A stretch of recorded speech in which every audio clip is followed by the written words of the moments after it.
И започваме с първата ЛХ, която мисля, че е на... Сега ще ви кажа на кого? На Павел Богданов, първата ЛХ. Може да рейтвате елхите от 1 до 10. Аз тази ЛХ бих я рейтнал 9 от 10. Харесва ми вайба. Нали? Заснежената ЛХ, долу е ленчето и две къщички. Тото и май са от тия деца с бомбони вътре, или са бъркам? Май да, това е майкът подаръчна кутия такова. Хубава елхичка. Допадаме, белите лампички, те се връзват. Малко правят да изглежда все едно и по еленчето има сняг. Ами да, хубава елха. Като гледам чата гласува с 10 от 10. Сега следващата елха, която ще видим е на Никол Александрова, която от 10 секунди вече е сапортър, така че честито на Никол. Елхата на Никол, дами и господа. Имам абсолютно същия гном, между другото, Никол. Само че седи в хола и е червен май. Не се бъркам. Чай сега да огледаме елхата. Има комбинация от играчки, нови, стари като модел, горе бяла звезда има. Гирланд не мога да разбера дали има, честно казано, но лампички има със сигурност. Гирланд май няма. Така, еми хубава е елхата, ако. Гнома отдолу, малко се слива с паркета, защото е сив, но аз го забелязах. Да обърнем внимание какви магнитчета има Никол, дами и господа. Ходила е в пещерата Бачо Киро. Къде другаде е ходила? На Елените е ходила. И другите работи, честно казано, не мога да ги разбера какви са. На тази елха давам аз 8,5 от 10. За сега на Павчо елхата ми остава фаворит. И тази не е лоша, но нещо ни достига. Нещо не достига. Бам! Ей, тук пак имаме композиция. Това е някакъв фалшив снежен ефект ли е сега? Ама тук какви са тия филтри сега, че ми ползвате на контеста за най-хубава елха? Добре, елхата е готина, честно казвам не мога да разбера колко е висока тая елха, просто заради начина по който е направена снимката. Но предполагам не е много висока. Лампички има, топки има. Гирланд май няма. Долу имаме някаква къщичка с миниатюрен гном или нещо такова, тя свети. И имаме някаква мини елха до него. Едно време дядо и баба украсяхме мушкатото.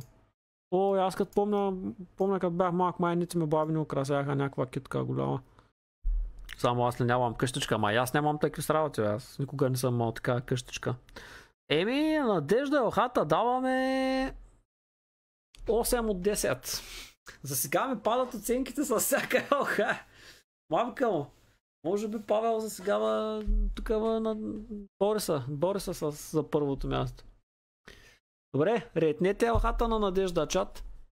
Ах, червена елха. Чакай, това е елха ли? Това май не е елха, е. Елха е. Май, не знам. Елха с Пикачу. И ти другото не знам какво е до Пикачу. Украсата е интересна.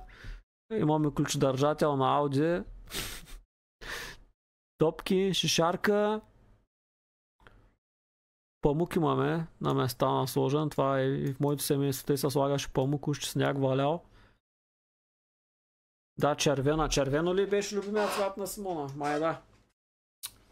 Ами, това е една необичайна елха, в сравнение с всичко друго.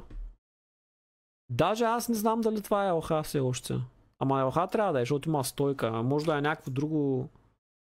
Може да е някакво друго изкуствено растение. Не знам и аз. Ма не е лоша, де. Има още някакви работи, като щипчици или панделки или са какво са вижте над ключодържателя. Точно блестетни работи, ма не мога да разбера какво е. Ами на тази елха давам 7,5 от 10. Баси с всяка елха ми пада оценката с половина. Ставам все по-критичен. Не е лошо. Аз лоша оценка за елха няма да дам сега. Просто това е вече въпрос на вкус, което допада най-много. Всички елхи са хубави до тук. Просто трябва човек да усети правилния вайб, за да даде високата оценка. Елхата на Митко, дами и господа, която никак не е лоша между другото. Така цветово и комбинацията от цветовете и т.н. на мен много ми допада, ако трябва да съм честен. Доста ма кефи. Тук май пак отиваме към десятка. Вайбва. Лампичките и всичко. Аз много обичам и тъй да е топла светлина на лампичките на елхата. Според мен много подчертавата и всичко. Лично съм я правил. Елхата ли бе? Ти от кога елхи правиш бе? Чакай да разгледаме играчките какви са. Мамитко, другия път те прикликни малко като я снимаш. Та си елха, че те се засняват отгоре и се развалят и перспективата. Ей, звънчета, ти ако не са от едно времешните, аз имам такива човек, още от майка ми, като тя била малка. Добре, и тук като че ли имаме смесица от различни епохи играчки май? Или просто изглеждат ретро някой от тях. Звездата много интересно е сложена, малко като комунистическа петолъчка митко. Така като не е сложена отгоре, но все пак се разбира идеята. Ще да кажа, по пианото ли има лампичка, но той май са отблясат. Ей, кой свири на той пиано, митко? Ами кефи ма, тук също бих дал 10 от 10 чат. Сега няма си кървя душата. Мен много ми допада тъй цветово. Усетих вайба. Тъй че аз давам 10. Елхата на Грета, дами и господа. Що не включи лампичките, бе, Грета? Или то ти не са лампички? Чакай.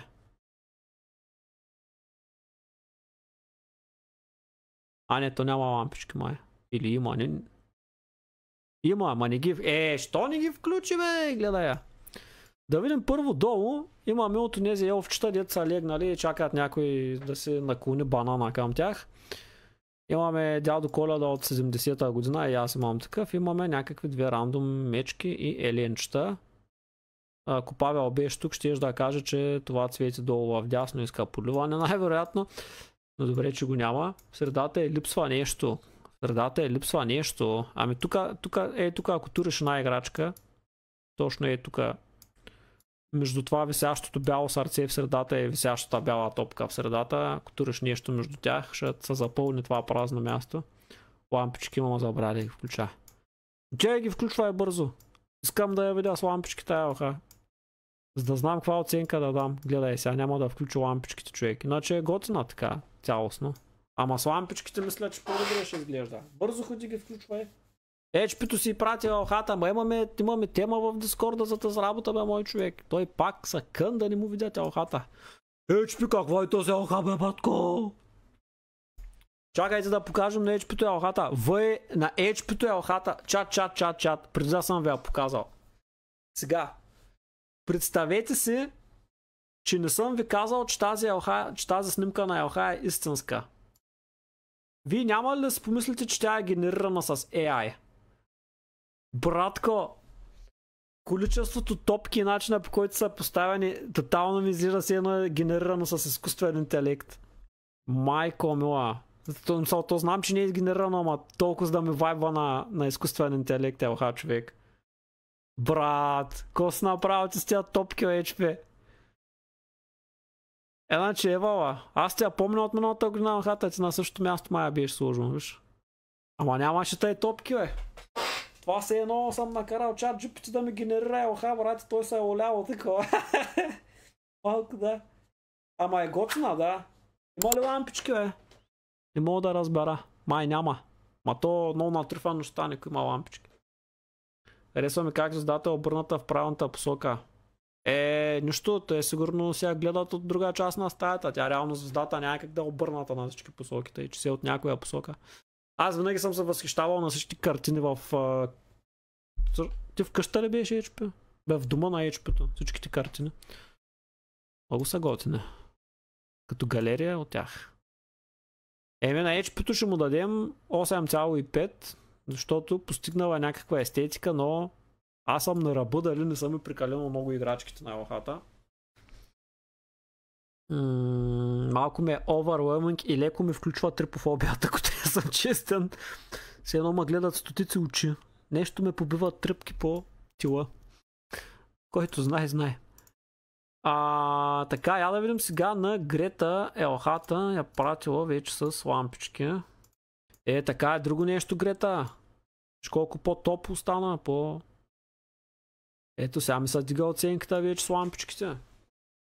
Значи на тази елха ще й дам...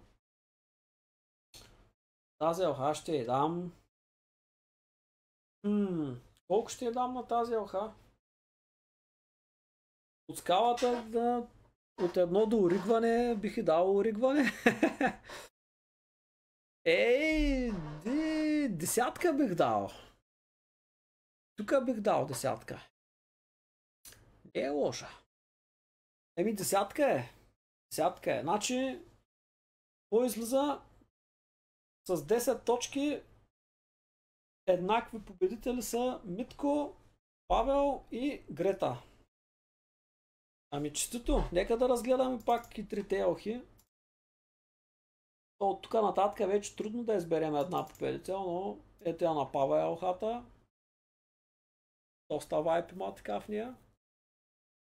Семпла, но вайба е прекрасен.